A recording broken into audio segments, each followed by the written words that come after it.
You are live. Once again, we are live. Welcome, everybody. Thank you so much for watching this Facebook Live. I am with Sarah Jenner from the Mindful Employer Canada. And Sarah, I'm just going to jump right into it and get you to introduce yourself and what you do with Mindful Employer Canada. Ooh, okay. So I am Sarah Jenner. I'm the Executive Director of Mindful Employer Canada. My job role is Executive Director, but in the nonprofit sector, that's kind of just like you dabble in a little bit of everything. So I'm a part of project building. I'm a part of designing training, creating content, building online courses, the social media side of it all, and then also getting to do stuff like this where I get to go and talk to other people. I mean, these kind of conversations used to happen at large conferences, and now we're doing them virtually, which honestly I kind of love. Like the convenience of it is so nice. So that's kind of what I do at Mindful Employer Canada. It changes any given day, any week. It's always evolving, which is exciting. Yeah. So when we first talked, I don't know if you caught on, but I'm a little bit cynical about mindfulness in the workplace. Yeah. Because a lot of times, from the HR perspective, we have people who are just like, here, take my nutrition course and your workplace will be better, or have my fruit bowl in your lunchroom. And all of a sudden, your engagement for your employees is going to go through the roof. So when it comes to mindfulness, I always like to say, okay, well, what is the end game here? What are we looking for? You know, I get the benefits to the employer, but really, how does that translate in what you do? And I was really appreciative of our conversation because I was like, oh, she gets it. And our conversation went from, you know, a bit about mindfulness, about what things you can do within your organization, and took a turn to how we can support our teams through supporting our middle management. Yeah. And so, this is, yeah, go ahead. I was just gonna say I'm completely with you with mindfulness, that I think sometimes organizations almost use it as like a band-aid to hopefully solve a bigger issue, but that's not what we really focus on. When we say mindful employer, we're really talking about employers who are aware, who address issues with intention, who are responding to different experiences and situations rather than reacting to them in the moment. So really just walking the talk, holding yourself accountable for your actions, you know, being vulnerable with staff, sharing your experiences, and ultimately just setting your ego to the side, you know, like letting it quiet down, feeling comfortable not being the expert at everything, and allowing other people to really take the stage and shine. I think for me, that's been one of the greatest gifts in leading a team, is really watching them evolve, like far surpassing my skills in specific areas, which is delightful for me, because then I'm like, oh, I don't have to do that anymore. Like, you're so great at it, and therefore I don't have to do it. It's one thing off my plate. And it can really just, I think, as a leader, make your responsibilities feel that much more manageable too. So what you're saying is, if I invest $250 for Taco Tuesday every Tuesday, but don't invest time and energy into the relationships with my team, Taco Tuesday will fix nothing. Yeah, 100%. It's not going to fix anything unless you are offering tacos, but then like also facilitating engaging conversations about like, hey, what's going on in our team? What's going on in our work environment? What are we doing great? What else can we do to support you? And what are you doing to support yourself? And really opening up that space for those safe conversations to happen. So Taco Tuesday is just not enough. Not enough, no. I always like to say your office parakeet isn't going to solve your employee engagement problems. So let's go into a little bit about what is a mindful employer. What does that look like? Yeah. So like I said earlier, a mindful employer really is someone who takes accountability for their actions, who really sees the growth that can come from making mistakes, that as we evolve, those mistakes are going to naturally happen and we're there to do it together, who can look at past actions and say, hey, that is not what I had intended. And I'm sorry if it came across or that you were given the perception that maybe I meant something else. And how can I do that differently next time? It's really humility. It's so much about having humility. And I know for myself, like I at first thought being a mindful leader was like seeing, or being a mindful employer was seeing my team kind of evolve and grow and seeing their skill set grow and their confidence grow. And then I had a conversation last week with one of my team members, and on it, at the end of it, it was just a check-in. And at the end of it, he said, you know, I really had this topic I wanted to talk to you about. And he said, I know sometimes like you get really stressed when people just, you know, throw things at you without any kind of like lead up to it. And I was like, okay, I appreciate you recognizing that in me, but you know what? It's just a conversation. Like if we don't have it now, we're never going to have it. So let's just start it. And he was so great. And he's like, okay, well, we can start. And then if you need time to think about it, we could stop or we can just keep going. And I'm like, that's great. Like, let's just start and see where it goes. And we were able to have this tough, sometimes uncomfortable conversation. And at the end of it, he said, you know what?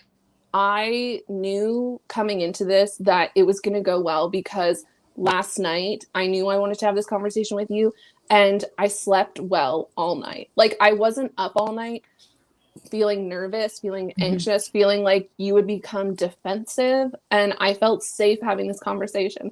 And I was like, what? that for me felt like, okay, this feels like the epitome of being a leader to me. Like leaders, I think, have all kinds of values and objectives they want to meet. And hearing that my employee felt safe having a conversation with me, I was like, that's it. Like, okay, now I feel like I'm doing something right in this moment. And I mean, I've been in this workplace mental health sector for 8 years now, and like it takes time. I think that's something you have to keep in mind, that it's an ongoing journey and the destination is always changing.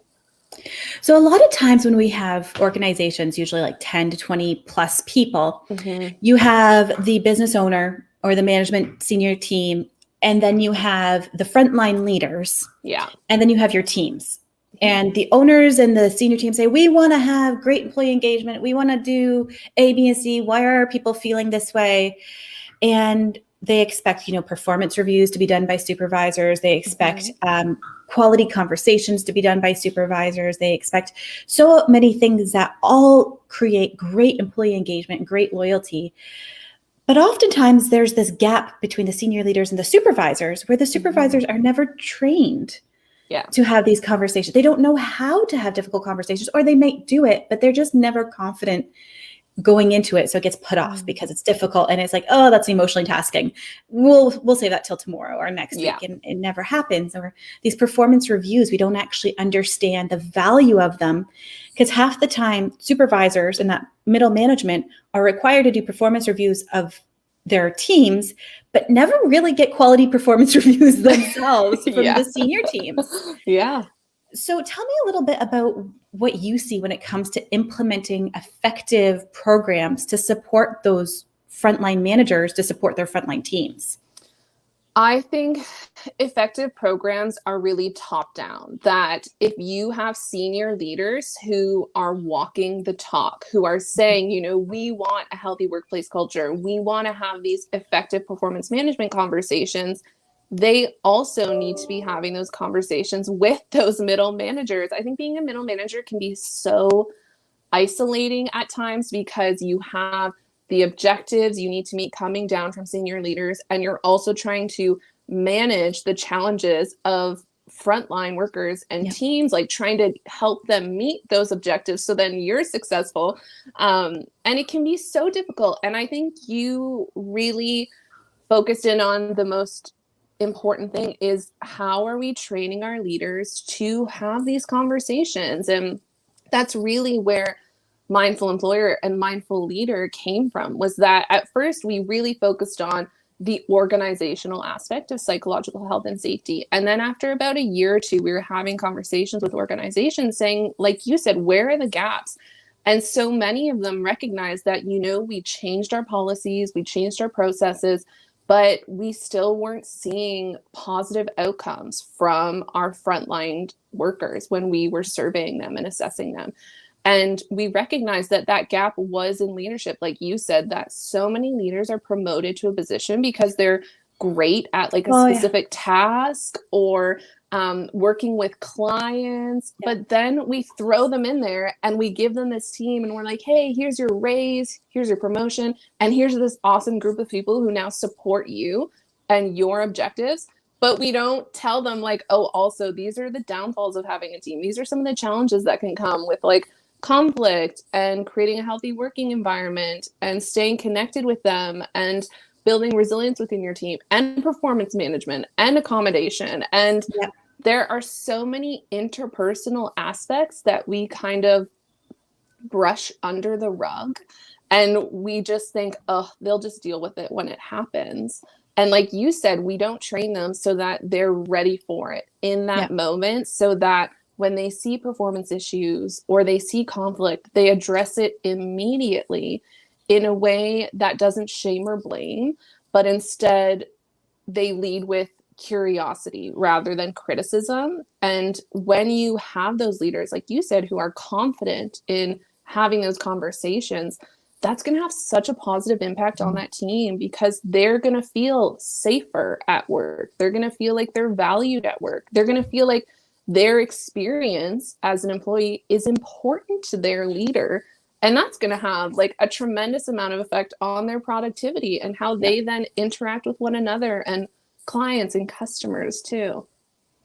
And I love what you said, because we've written a blog before as well. It's called Why Promoting Your Best Employee Might Be the Worst Idea. Mm-hmm. And it's often because, oh, Joe is the best mechanic we have. He's fantastic. The customers love him. He knows where's that.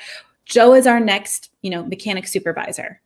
Well, Joe is great at his technical capabilities. He's great at customer service, but we haven't given any training to Joe on the supervisory side. And that is all new. And yes, there are some innate leadership capabilities that Joe might have, but management skills aren't necessarily always innate. Yeah. Good communication sometimes is.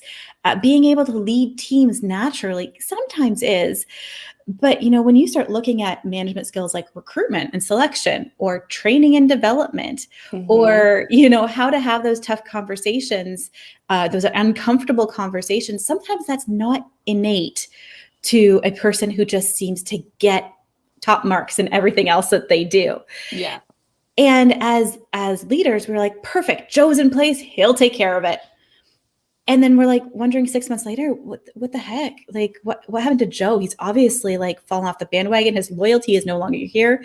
Meanwhile, Joe has gotten so overwhelmed with all these new things coming at him. He doesn't even recognize that it's overwhelmed. And he is losing motivation because he feels left out to dry, even if he doesn't recognize that and be able to say the words. And so instead of, having this great supervisor who is also a great mechanic, we now have somebody who is slowly slipping away, and we need to bring that back. So it's such a compounded issue when you hire even like anybody, but especially promoting from within, which I am a big fan of promoting within. Mm-hmm. I just say, make sure you're safeguarding that promotion. So tell me a little bit about some of the ways that we can safeguard or support those managers. Like, what have you seen has been very effective from a training perspective? I think from a training perspective, first of all, I guess to say right now, I think workplace mental health and psychological health and safety is such a sexy topic within organizations. And I think organizations are jumping on, we need to have all of our managers trained in mental health and psychological health and safety, which I think is great for certain leaders. I think there should always be someone in an organization who can respond to a crisis. That's very important. But I worry that sometimes we focus too much on those areas, and then we're bringing leaders back into the workplace, expecting them to be mental health experts. And they are then sitting there diagnosing their employee based off of the actions or behaviors they're showing. They're thinking, okay, that looks like a symptom of depression. That looks like a symptom of anxiety, of bipolar.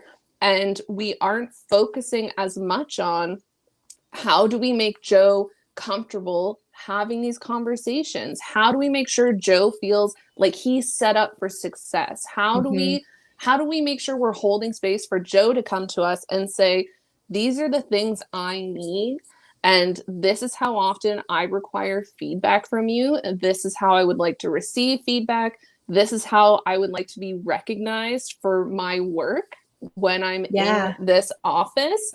And asking them to also then take that experience and share it with their staff. I think as senior leaders, we have to really model the behaviors and the processes we want those middle managers to use. And so sometimes it's so easy to disconnect from it and think, like you said, oh, Joe's got this. But then when we're not checking in, like, we have no idea how Joe's handling it. If he's never had a leadership position before, he could think, God, how did I get myself in this place? Like, I had no idea all of the things I'd be taking on, and that this was a part of this leadership position, and I hate it. And like you said, it's not always about hiring that person who's like best at that specific task. It is seeking out the person who would Joe go to in the workplace if he was feeling overwhelmed, if he was feeling stressed. Who's that person that supports their team members and builds them up? Because like you said, it can be very hard to teach someone those skills. I think sometimes they're just inherently within you, but then you can teach them those other skills. Like, okay, how do we just make them an even better mechanic? That they already have these leadership skills, and then let's just fine tune their mechanic skills as well. Yeah, no, that's fantastic. I really love that aspect of the mental health. And from an HR perspective, mental health awareness and mental health support has kind of been put on our shoulders. But I'll be honest, even in my corporate, before I started Essential HR, in my corporate life, it was like we were considered you got a 4-hour training. How do you not know how to deal with this? And we all got buttons said, come talk to me, which is great. But even as a senior team, it's like, that's great, you have the button, but we don't know what to do beyond listening and providing an EAP, because we're not diagnosing. We're just trying to provide support within the environment. And it gets very convoluted in terms of where do you actually go for support. So most of the time within an organization, the support that individuals need when they're dealing with mental health issues, above and beyond the stresses of a workplace, cannot be found in the workplace. They need to be found with seasoned professionals, and the workplace needs to support that by encouraging them to reach out and encouraging them to take the time that they need and how to pursue that. But sometimes we get those two things conflicted. We think that we need to deal with the issue when all we need to do is support the person who is dealing with it, as long as they're working with a seasoned professional. But I think that's where supervisors get really concerned about mental health, because we're told, like, you got to support your people when it comes to mental health, but they're like, what does that look like? Like, what am I supposed to do? Like, I'm not, I'm a mechanic. And I think that's a common issue with so many leaders, because we're also often put in that position because we're fixers. We see a problem, we fix it. But along with that skill does come that thought process of, okay, I see this employee struggling, I just want to fix it for them. And that's not what your job role is. It's to hold space for that employee. It's to engage them in a conversation where we ask them, what do you need from me to feel supported at work, to meet these job expectations? What are you willing to do to support yourself? And how should we address this if these behaviors continue in the future? And that way you're giving that employee first of all, a voice in this Yep. situation, because no one knows what's going to work best for them more than them. They're going to know the solutions that are going to support them at work. And you're also giving them a chance to really become committed to those Yep. changes. I think so often we rely on employee compliance and we tell them what we think they should do. And as an adult, like that just doesn't work, because we feel like, no, I'm just going to do the things that are going to work for me. And they might not be happy about it, but it's like we go into those natural tendencies. And so another thing we really focus on with our Mindful Leader program is like, how do we engage the staff members throughout the entire process? And how do we get that commitment rather than compliance? Because then that's going to make sure that we're seeing long-term positive changes. So tell me, what beliefs does a senior leader or a business owner have to have in order, or even a middle manager, in order for them to adopt the concept of being a mindful employer? Are there any hurdles that an individual has to get over in their mind? I think the first hurdle is that creating a healthy workplace is just a checklist that you need to go through. Like I said before, it is that it's a process, it's a journey, and you're on this and you have a roadmap, and then all of a sudden things change and you're taking different avenues and different roads, and you have to be willing to let go of that kind of like perfect outcome. Because when we set that expectation of like, I know I've reached this spot of like creating a healthy working environment when this happens, you're going to miss all those little victories along the way. And you're going to miss being able to then take those victories and those things that make your staff feel good, that make your managers feel supported. And you're not going to take the time to really think about, okay, how do we instill this in all of our policies, all of our processes moving forward? And I think it's also recognizing as senior leaders that there was a time where 40% of baby boomers stayed in their job role for 20 plus years. That is crazy to think about now. Like millennials, the average time they stay in a job role is 3.5 years. And so I think we need to recognize that priorities and values have changed and evolved so much that millennials and Gen Z are coming into the workforce. They're looking for organizations who match their values, who also give them a sense of purpose, a sense that they're somehow making the world better or making someone's situation better in a way. And if your organization has this mission statement and then doesn't follow through with it, I mean, they're going to go find another opportunity in order to fulfill those values that they have. And they're, in some occasions, sacrificing their pay in order to make sure, you know, that my mental health is a priority for my organization, that they're going to support me, not only when I'm feeling great and when I'm really productive, but also when I'm experiencing those significant life stressors and I need a little bit more support in my job. Yeah, so good. Sarah, thank you so much for joining me. Where can people find you and find out more about Mindful Employer Canada? Yeah, absolutely. So I would say they can find us at mindfulemployer.ca. They can locate us there. And on there, we talk about all of the programs that we offer and kind of our goals. And then they can also find us on Instagram at Mindful Employer Canada. And if they want to get in touch with us, they can do so through mindfulemployer.ca. We have a contact us page where they can reach out to us. Awesome. Thank you again, Sarah. Thank you for everybody who joined us today, who's watching this video. If you have any questions, please reach out to Sarah or myself. We'd love to help you when it comes to building your teams, building your leadership capacities within those teams, and making sure your teams feel supported. So have an awesome day, everybody.